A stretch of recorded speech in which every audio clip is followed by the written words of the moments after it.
এক নম্বর আলামত নবী বললেন তালিদাল আমাতু রাব্বাতাহা, কিয়ামতের আগে বাদীর গর্ভ থেকে, বাদীর পেট থেকে তার মনিবার জন্ম হবে। বাদীর পেট থেকে তার মনিবার জন্ম হবে। বুঝেন নাই? সহজ করে দেই।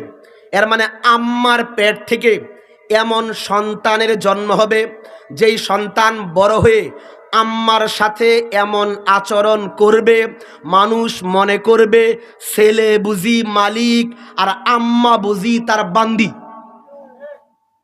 এখনো মনে বুঝাইতে পারিনি।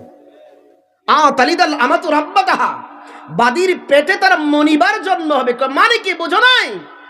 আম্মার পেট থেকে এমন সন্তান প্রসব হবে যে সন্তান বড় হইয়া আব্বার সাথে এমন আচরণ করবে মনে হয় ছেলে বুঝি মালিক আর তার বাবা বুঝি তার গোলাম।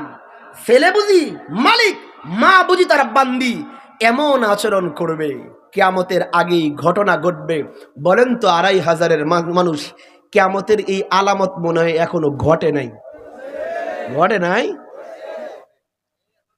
তাগড়া হয়ে যাওয়ার পরে আব্বা তো দুর্বল, এখন তাগড়া হয়ে গেছে হেতে আম্মা তো এখন দুর্বল।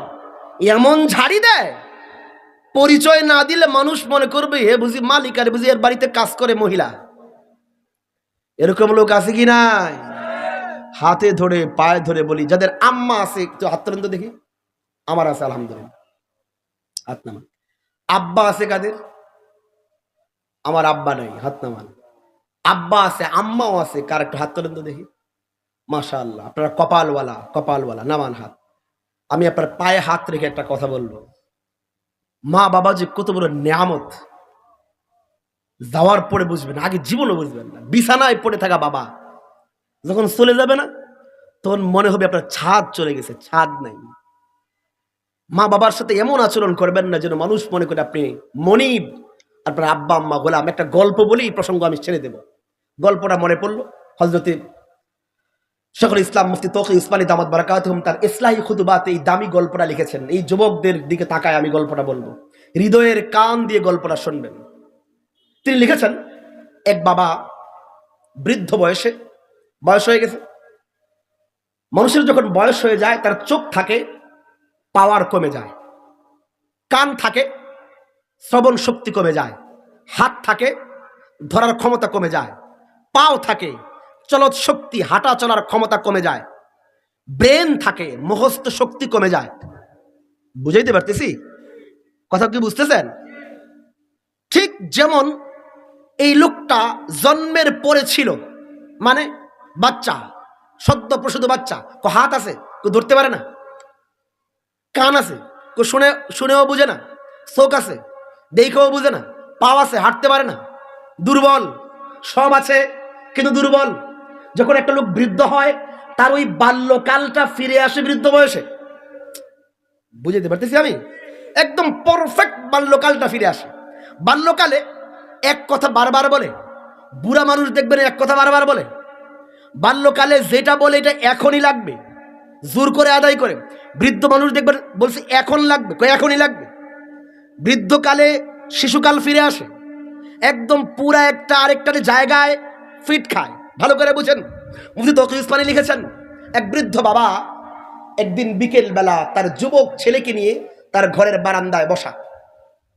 তো বারান্দায় বসা, বাবা তো বড় হয়ে গেছে, বৃদ্ধ হয়ে গেছে, চোখে কম দেখে, কানে কম শোনে, পায়ে শক্তি নাই, হাতে শক্তি নাই, এবং মুখস্থ শক্তি দুর্বল। তো বৃদ্ধ বাবা সন্তানকে বলতেছে, বাবা ওই যে আমাগো বাড়ির সামনে যে গাছ, এই গাছের মগ ডালে দেখি কি জানি নড়ে, এটা কি? বুঝেন? ওই যুবক বলতেছে, যাব্বা তুমি দেখো না, এটা কাক বলছে। এখন যেহেতু বৃদ্ধ হয়ে গেছে, মুখস্থ শক্তি দুর্বল, কিছুক্ষণ পরে ভুলে গেছে। ওই বৃদ্ধ বাবা আবার বলতেছে যে আমার ছেলে ওই যে গাছের মগ ডালে কি নড়ে রে, এটা কি? ছেলে এবার দ্বিতীয় প্রশ্ন শুই না বললো যে একটু আগে না কইছি তোমারে, ওটা কাক। কিছুক্ষণ পরে সন্তান মনে আছে, বাবা ভুলে গেছে। কিছুক্ষণ পরে সন্তান আবার জিজ্ঞেস করে, বাবা ওই যে গাছের মগ ডাল এটা কি নড়ে? ছেলে এবার খেপে গেছে, তোমার কয়েকবার না কইলাম এটা কাক। রাগা তো শোন। কিছুক্ষণ পরে বাবা আবার ভুলে গেছে। চতুর্থবারের মাথায় বাবা আবার বলতেছে, বাবা ওই যে গাছের মগ ডালে কি নড়ে এটা। এবারে ছেলে খেই পা বসা থেকে দাঁড়ায় গেছে। তোমার আমি 100 বার কইছি ওটা কাক, অত প্রশ্ন করো কেন? রাগত হয়ে বসা থেকে দাঁড়ায় গেছে। এবারে বৃদ্ধ বাবা বলল, আচ্ছা তুমি আমার একটা কাজ করো, আমার ঘরে আমার আলমারির তাকের নাম বললো, ওই তাকে একটা পুরাতন ডায়েরি আছে, ওই ডায়েরিটা একটু নিয়ে আসো। সেটা বলে কেন? কই নিয়ে আসো। তো নিয়ে আসছে ডায়েরি, পুরাতন ডায়েরি। আমরা অনেকেই যৌবনকালে সারাদিন যা কাজ করি রোজ নামচা নামে লিখে রাখতাম যে আজকে সারাদিন এই কাম করছি। বাবা আমার ওই ডায়েরির এত নাম্বার পৃষ্ঠায় দেখো আমার একটা গল্প লেখা আজ থেকে 30 বছর আগের, আজ থেকে 30 বছর আগের এমনই এক গধূলি বেলার, এমনই এক সন্ধ্যা বেলার একটা গল্প আমি লিখে রেখেছিলাম। আজ থেকে 30-35 বছর আগে এমনই এক বিকেল বেলা ওই ডায়েরিতে লেখা, এমনই এক সন্ধ্যায় ঠিক এমনই এক বারান্দায় বসা ছিলাম, এমনই এক গাছের মগডালে একটা পাখি নড়তেছিল। কিন্তু ওই সময় না আমি ছিলাম তোমার জায়গায়, তুমি ছিলে আমার জায়গায়। মানে এই সময়, ওই সময়টায় তোমার হাত ছিল, ধরার ক্ষমতা ছিল না, তোমার পাও ছিল, চলার শক্তি কম ছিল, তোমার জবান ছিল, কথা বলার শক্তি কম ছিল, চোখ তো ছিল, পাওয়ার কম ছিল, ব্রেন ছিল, মুখস্থ শক্তি কম ছিল। কিন্তু জানো বাবা, ওই দিন না আমি ছিলাম তোমার জায়গায়, আমার হাত ছিল তাগড়া, পাও ছিল শক্তি সম্পন্ন, জবান ছিল মজবুত, কান ছিল শক্তিশালী। আমি ছিলাম তাগড়া যুবক, আমি ছিলাম যুবক, তুমি ছিলে শিশু। এর মানে আমার জায়গায় তুমি, তোমার জায়গায় আমি। এমনই এক বিকেল বেলা আমি না তোমাকে নিয়ে এমনই এক বারান্দায় বসাছিলাম, তোমাকে আমি কোলে নিয়ে বুকের সাথে লাগায় বসাছিলাম। আমার বুকে বৈশা তুমি তাকা তাকা বলতেছিলে, আব্বু ওই গাছের মগ ডালে কি নড়ে। তুমি যখন প্রশ্ন করছো, তোমার প্রশ্ন শুই না আমার ভিতরে পিতৃত্বের মহাব্বতের সাগরে যেন জলোচ্ছ্বাস শুরু হয়ে যেত। আদু আদু কণ্ঠে যখন জিজ্ঞেস করছো আব্বু গাছে কি নড়ে, আমি তোমার আরো বুকের সাথে লাগাইছি, তোমার কপালে একটা চুমু খাইছি, এরপরে হাসি দিয়া বলছি ওই গাছের মগ ডালে কাক নড়ে। তুমি ছোট্ট মানুষ, একটু পরে আবার ভুলে গেছ, একটু পরে আবার জিজ্ঞেস করেছো আব্বু গাছের মগ ডালে কি নড়ে। তুমি যখন আবার প্রশ্ন করছো, জানো আমার না রাগ উঠে নাই, আমার না মেজাজ খারাপ হয় নাই, আমার না একটু বিরক্ত লাগে নাই। তুমি প্রশ্ন করছো, আমায় আবার তোমার বুকের সাথে লাগাইছি, আবার কপালে চুমু খাইছি, আবার মুচকি হাসি দিয়া বলছি আব্বু গাছের মগ ডালে কাক নড়ে। একটু পরে না তুমি আবার ভুলে গেছো।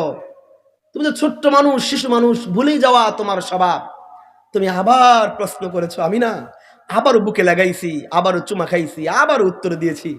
জানো এই ডায়েরিটা খুলে দেখো, এখানে লেখা 25 বার। এক জায়গায় বৈশা তুমি 25 বার জিজ্ঞেস করেছ জাব্বু গাছের মগ ডালে কি নড়ে। এই 25 বার তোমার বুকের সাথে লাগাইছি, 25 বার চুমা খাইছি, 25 বার মুচকি হাসি দিয়া বলছি। একবারও মেজাজ খারাপ করি নাই, একবারও বিরক্ত হই নাই, একবারও রাগ হয় নাই। বরং তুমি প্রশ্ন করলে না আমার ভিতরে পিতৃত্বের মহব্বত জায়গা উঠতো। মনে হতো যেন আমার পিতৃত্বের ভালোবাসার সাগরে কেউ জলোচ্ছ্বাস শুরু করে দিয়েছে। আমি মহব্বতের আতিশয্যে চুমা খাইয়ে এরপরে বলতাম এটা কাক। আজ 35টি বসন্ত পেরিয়ে যখন আমি তোমার জায়গায় রিপ্লেস হয়েছি, তুমি আমার জায়গায় গেছো। আজকে আমি দুর্বল, ওই দিন তুমি ছিলে দুর্বল। আজকে তুমি সবল, ওই দিন আমি ছিলাম সবল। আমি যখন সবল, তুমি যখন দুর্বল। তোমার কথায় মেজাজ খারাপ করি নাই, রাগ করি নাই, বিরক্ত হই নাই। আজকে 4 বার জিগাইছি, মেজাজ খারাপ করে দাঁড়ায় গেছো, দাঁড়ায় গেছো। আরে বুড়া মানুষ এক কথা বারবার বলে, নিজের অতীত মনে রাখেন। আপনি কি করেছেন বাবার সাথে? রাত 3টার সময় ঘুম ভেঙে বলি যে আমার এখন আইসক্রিম কিনে দিতে হবে, এখন কিনে দিতে হবে। বাবার উপরে জুলুম করে রাতের বেলা গিয়ে আইসক্রিম কিনে খাইছেন। আর বৃদ্ধ মা বলে যে আমার একটু আপেল খেতে মনে চাইছে, ধমক দিয়ে দেন। টাকা পয়সা আছে নাকি? এই জন্য হাতে ধরে পায়ে ধরে বলি, মা নামক নিয়ামত যার বাড়িতে আছে, বাবা নামক নিয়ামত যার বাড়িতে আছে, দুর্ব্যবহার করবেন না। নবীজি বলে দিয়েছেন আতালিদাল আমাতু রাব্বাতাহা, আতালিদাল আমাতু রাব্বাতাহা, যে বাদীর পেট থেকে তার মনিবার জন্ম হয়ে যাবে। বাদীর পেট থেকে মনিবের জন্ম হওয়া মানে বেয়াদব সন্তানের জন্ম হবে। একটা হিন্টস বলে শেষ করি, আপনি সত্যিকার অর্থেই আপনি মা বাবাকে ওই স্পেস দিতে পারেন কিনা। আমি একটা দামি একটা কথা বলি, দেখি বুঝাইতে পারি কিনা। এখানে যাদের মা আছে, আমি আগে এই জন্য হাত তুলেছি, যাদের বাবা আছে, ছোটকালে সন্তানরা জোর জবরদস্তিমূলক মায়ের কাছ থেকে বাবার কাছ থেকে নিজের আবদার পূর্ণ করত। কি বলেন? কিনা দিতে হবে, এখনই কিনা দিতে হবে। এরকম বাচ্চারা করে কি করে না? যাদের সন্তান আছে তারা সবাই জানি যে আমার মেয়ে আছে, শুনো আইসিম লাগবে, আইসক্রিম কইতে পারে না, আইসিম আইসিম এখন লাগবে। এখন রাত বাজে 11টা, আমি আইসক্রিম কই পাবো? এখন দিতে হবে। জবরদস্তিমূলক নিজের চাহিদা পূর্ণ করায়। বুঝেন বুঝেন, দামি একটা কথা বলি, বুঝেন। ছোটকালে আমরা নিজের আবদার বাবার কাছ থেকে জোর করে আদায় করতাম, লাগবে আমার এটা। আমার সন্তান আমার কাছে চাইতে লজ্জা পায় না, সন্তান বাবার কাছে কোনো কিছু চাইতে দ্বিধাবোধ করে না এবং নিজের দাবি আদায় করে ছাড়ে। বুঝেন বুঝেন, যখন আপনি বেরোজগার ছিলেন, বাবা কামাই করত, তার কাছে আবদার করতে লজ্জাবোধ করতেন না। বৃদ্ধ বয়সে মা বাবা যখন বেরোজগার হয়ে যায়, আপনি কামাই রোজগার করেন, আপনি উপার্জন করেন, এই সময়ে আপনার বাড়ির বৃদ্ধ মা বাবা তাদের প্রয়োজনীয় কোনো কিছু আপনার কাছে চাইতে তিনি যদি দ্বিধাবোধ করেন, লজ্জাবোধ করেন, ছেলের কাছে চাইলে না জানি কি কয়, এরকম দ্বিধাবোধ যদি আপনার আম্মা আব্বা করে, এর মানে আপনি নিজেই বুঝে যাইবেন আপনি আপনার মা বাবাকে ভালোবাসার ওই জায়গা দিতে পারেন নাই। আম্মা তুমি আমার কলার ধরে থাপ্পড় দিয়ে বলার অধিকার আছে, বাবা তুমি তো আমার কলার ধরে ঝাড়ি দিয়ে বলার অধিকার আছে, ওই ভালোবাসার জায়গা দিতে পারি নাই আমি।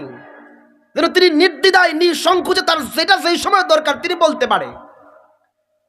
যদি এই জায়গা দিতে না পারেন, তারা দ্বিধান্বিত থাকে, এর মানে আপনি মনের অজান্তে হাদিসের মিসদাক হয়ে গেছেন, মনের অজান্তে হয়ে গেছেন। আল্লাহ আমাদেরকে মা বাবা নামক এই নিয়ামতের কদর করার তৌফিক দান করেন।